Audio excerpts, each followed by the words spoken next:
Hello there, BookTube. My name is Daniel. Welcome back to my channel, Guilty Feet. Lonely days are gone, I'm a-coming home. My baby, she wrote me a letter, I've got no rhythm. And today I'm going to answer the question that everyone has been asking themselves. I'm sure you have had to consider this dilemma at some point. Do I need to read The Correspondent by Virginia Evans? Is that right? Yes. And I'm going to address this hot topic and let you know, because I did. And here's what I can tell you. So my wife was given a gift of a couple of books. Now, very scary thing to bring books into a home that looks like this, but someone thought they could, and so we took the choices that they made back to the bookshop and chose something else. And I chose this because I thought my wife would appreciate it. My wife reads, doesn't read to the extent that I read, but when she reads fast, and she enjoys reading.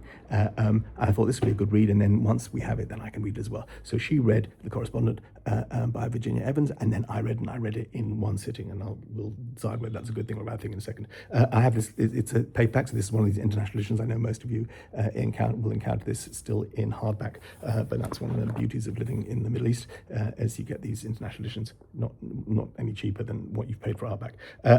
So in order to classify this book, I want to place it on a spectrum of grumpy women on a spectrum. And that takes us from one side, Olive Kittredge, grumpy woman, probably somewhat on the spectrum, although never fully defined. It's a fabulous Pulitzer Prize winning, they never sold as short stories, even though they're interrelated short stories, just because short stories don't sell. I think the last short story collection to win the Pulitzer Prize might have been Interpreter Maladies. So on the one hand, we have Olive Kittredge, is a perfectly terrific grumpy old woman somewhere on the spectrum, and at the other end of that spectrum, we have Eleanor Oliphant, is completely terrible. The book, that is, by Gail Honeyman. So grumpy old woman on a spectrum, grumpy not quite as old woman probably on the spectrum, although again, never really defined. So the question is, where on this continuum of grumpy women, somewhere on some ill-defined spectrum, does The Correspondent by Virginia Evans sit? And I would say probably closer to Olive Kittredge than Eleanor Oliphant is a load of old rubbish. So that's a good thing. And here's what I have to say about The Correspondent. It's a perfectly decent epistolary novel. We'll talk about that in a little while. And I may talk about a couple of the things in the novel that gave me the ick. So I read this in one sitting. I bawled like a baby, and it's probably a lot darker than I had anticipated, and maybe more than you might realize in picking it up. Got this lovely bright cover with a couple of I don't know, are they robins or sparrows? I could never tell the difference. But there is a lot of tragedy in here and loss. Our correspondent, the person writing these letters and getting responses, is the preposterously named Sybil von Antwerp, who is an American woman. She'd been a lawyer her whole career. She was married to a man from Belgium. Presumably at some point his family were von Antwerp, so that's why she has this silly name. But she now lives on her own in retirement, and has a strained relationship with her daughter specifically, less strained with her son. She has a good relationship with her brother who lives in Italy, and she corresponds with a lot of these people, and including her friend, her sister-in-law, her ex-sister-in-law, because she's divorced from her husband who's gone back to Belgium, and writes letters back and forth. Now, epistolary novels can be complicated. It can be a trap to fall in, because letters are, of course, a broadcast medium. You write something down and you send it out into the world, and then you have to wait for a response, and it's very hard to create dialogue unless you make it utterly artificial. I think mostly she avoids the trap. I think the letters seem believable. We don't always have to get the response to the letter. It's just the writing of letters and the receiving of letters is key to this. An example of a book that absolutely messed up thing. This is not an epistolary novel, but there is a section in Tayari Jones's An American Marriage where the two lead characters exchange letters, and mainly because Roy, who has been arrested for a crime he didn't commit and been sent to prison, and his wife Celestial is stuck at home, doubting, wondering whether actually he did do it. And they have this a ridiculous exchange. So imagine this. This is a man incarcerated who is writing to his wife, who is struggling to believe in his innocence. And he writes, "Dear Celestial, I'm innocent." Folds that up, puts that envelope, goes to the whatever place in the jail that you have to get a stamp for. Maybe they have to review it to make sure he's not, or they want to read all the correspondence before it goes out.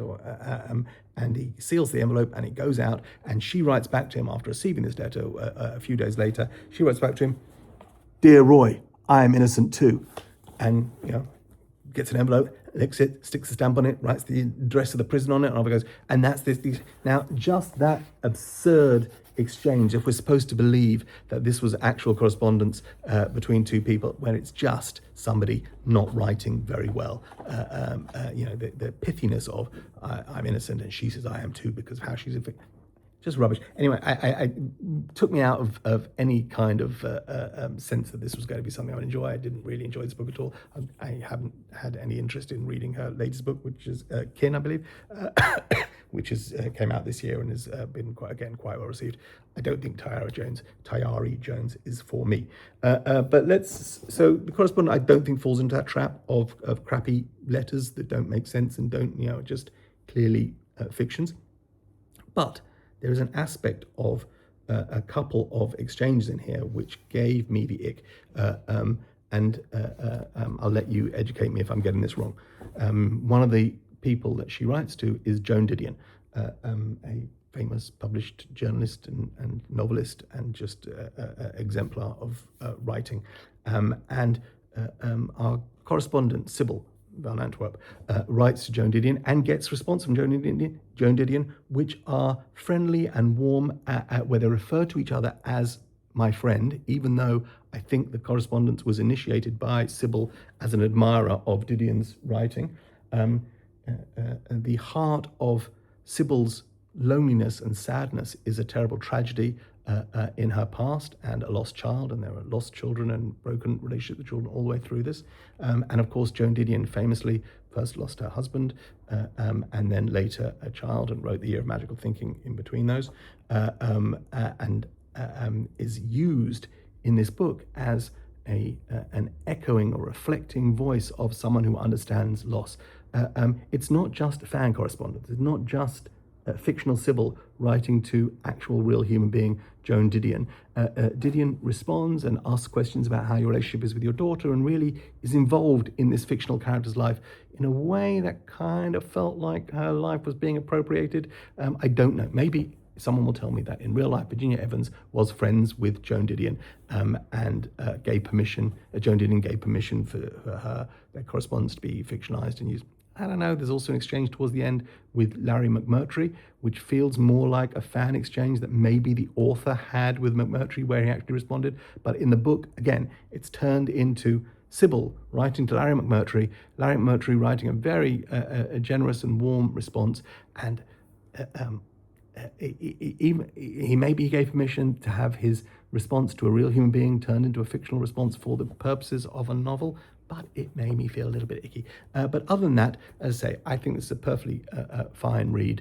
I don't think it's as good as Olive Kittredge, which I know wasn't everyone's cup of tea. It's certainly not as terrible as Ella Oliphant, neither of which are epistolary novels, but as I say, there's something that links these things, and I quite enjoy it. 3.5 stars. I don't really give half stars, but not terrible. My wife enjoyed it. I enjoyed it. I say I read it in an afternoon, 280 pages. It's that accessible and that whiz bang, but darker perhaps than you'd think. That's The Correspondent by Virginia Evans. Hope you're keeping well. God bless. Bye.